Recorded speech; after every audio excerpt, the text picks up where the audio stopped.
देखिए क्या कहना चाह रहा है कि बहुपद कोई x माइनस है, कोई लीनियर बहुपद, रैखिक बहुपद है और वो px बहुपद का एक गुणनखंड है, ये पहले से पता है। तो इस वाले बहुपद के शून्यक पर क्या होगा? इसका शून्यक x बराबर a रखोगे तभी तो ये a माइनस जीरो बनेगा। इसका शून्यक होगा x बराबर a। इस बहुपद के, इस रैखिक बहुपद के शून्यक पर इस वाले बहुपद का मान क्या हो जाएगा? शून्य हो जाएगा। थोड़ा ज़्यादा ना घुमा फिरा कर अगर हम कहें तो कोई रैखिक बहुपद अगर है तो x माइनस ए है, तो इसका बाद वाले का निशान बदल दो, कितना हो गया? माइनस ए है, इसका निशान बदल दो x प्लस ए। तो बहुपद px में x की जगह जब a रखोगे तो क्या आ जाएगा? जीरो। एक और तरीका है, जो रैखिक बहुपद दे रखा है उसे जीरो के बराबर लो, x बराबर कितना आ गया? a। तो ये जो x बराबर a है, जब बहुपद px में रखोगे तो ये pa कितना हो जाएगा? जीरो। कब होगा? अगर ये x माइनस है, इस बहुपद का कौन है? ये गुणनखंड मैं आपको बता रहा। दूसरी बात करोगे, इसका दूसरा रूप क्या है? दूसरा रूप है कि यदि p a बराबर जीरो, आपको कैसे पता लग गया कि बहुपद का मान जो है ये किस पर है? x बराबर a पर बहुपद का मान कितना है?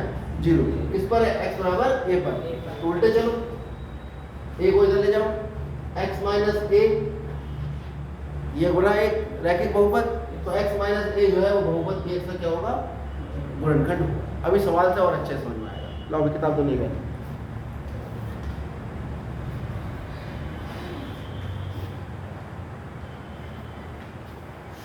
जैसे पिछला वाली 2.3, इसका पहले ही सवाल है, वो कह रहा है बताइए बहुपद px का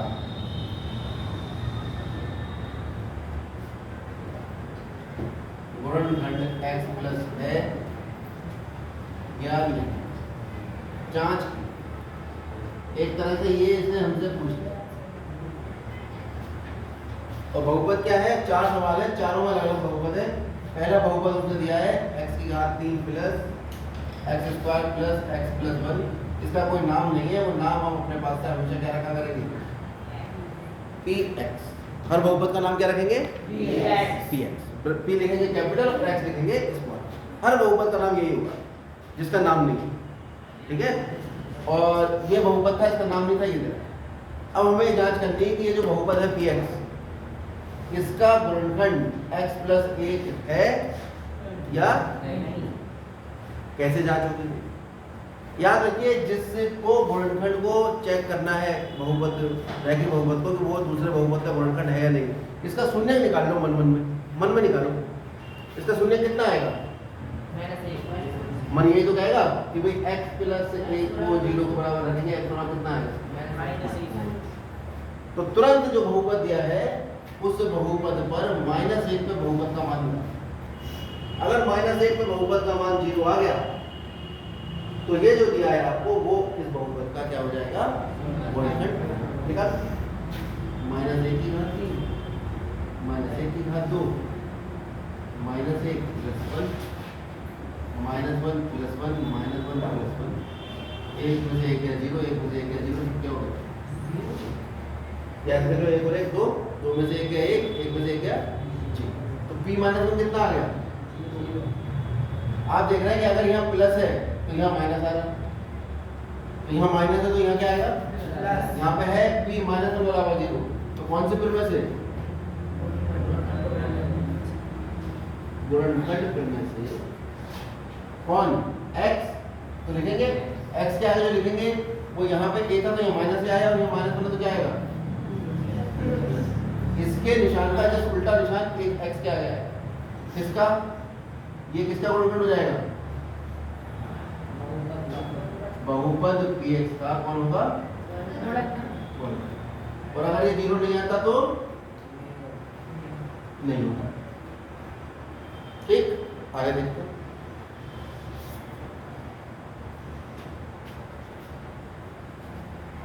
इसका चौथा पार्ट है, हमेशा माना बहुपद को px ही माना करेंगे।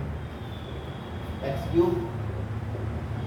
- x स्क्वायर माइनस 2 प्लस वर्गमूल 2x प्लस 1। क्या जांच करनी है हमें कि x प्लस 1 इसका एक बहुपद गुणनखंड है या नहीं। तो तुरंत x प्लस 1 की जांच करनी है ना, इसका गुणनखंड है या नहीं। तो p का मान -1 निकाल देना, क्योंकि इसका शून्य का x प्लस 1 का क्या आएगा, x बराबर -1। तो x बराबर -1 में बहुपद का मान निकाल देना।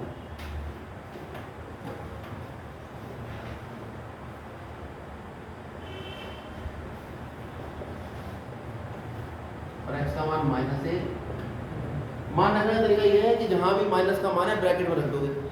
तो x की जगह जहां जहां x है वहां ब्रैकेट में -1 की घात अगर हम विषम लेते हैं तो उत्तर -1 आता है, और -1 की घात हम सम लेते हैं तो उत्तर इसका उत्तर क्या आएगा, -1। इसका उत्तर प्लस आएगा, पीछे माइनस आएगा कि माइनस प्लस माइनस वो माइनस माइनस प्लस ये ऐसे आ जाएगा प्लस कितना आ जाएगा,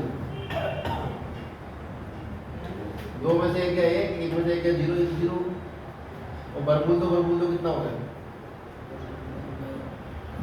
अरे वर्गमूल 2 को वर्गमूल 2 में जोड़ो कितना आएगा, 2 वर्गमूल 2, क्योंकि जो वर्गमूल 2 वर्गमूल 3 जो है वो चर की तरह हम मानते हैं। जैसे x प्लस x 2x हो जाता है, ऐसे वर्गमूल 2 कितना हो जाएगा, 2 वर्गमूल 2, और ये आ गया 2 वर्गमूल 2 जो 0 के बराबर नहीं है। इसका मतलब क्या हुआ, अतः x प्लस 1 बहुपद px का गुणनखंड नहीं।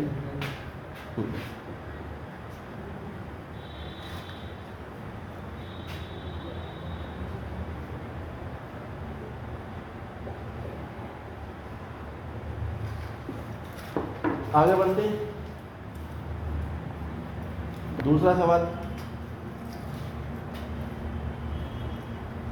कह रहा है बताइए gx जो है वो px का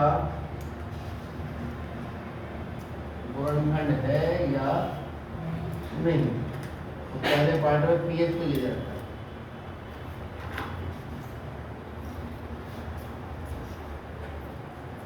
और gx कितना दिया है, x प्लस, क्या करा जाएगा,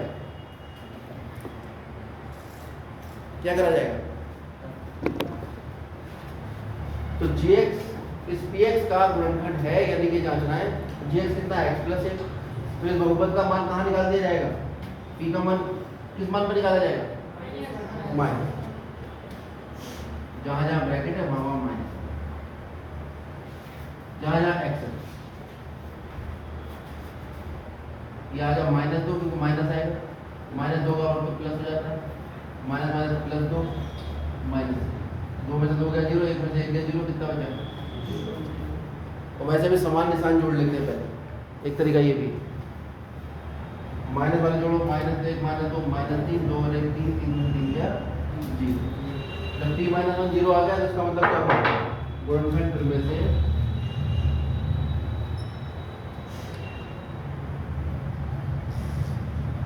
x प्लस 1 px का क्या होगा,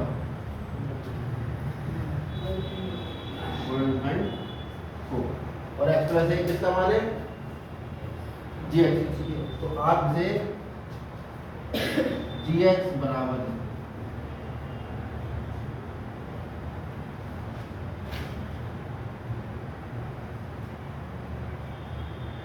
गुणनखंड में से gx बराबर x प्लस 1 px का गुणनखंड होगा। ऐसे बाकी सारे पार्ट हो जाएंगे।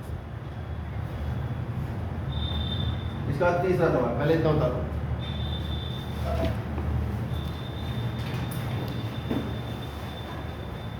बाकी पार्ट इसका होमवर्क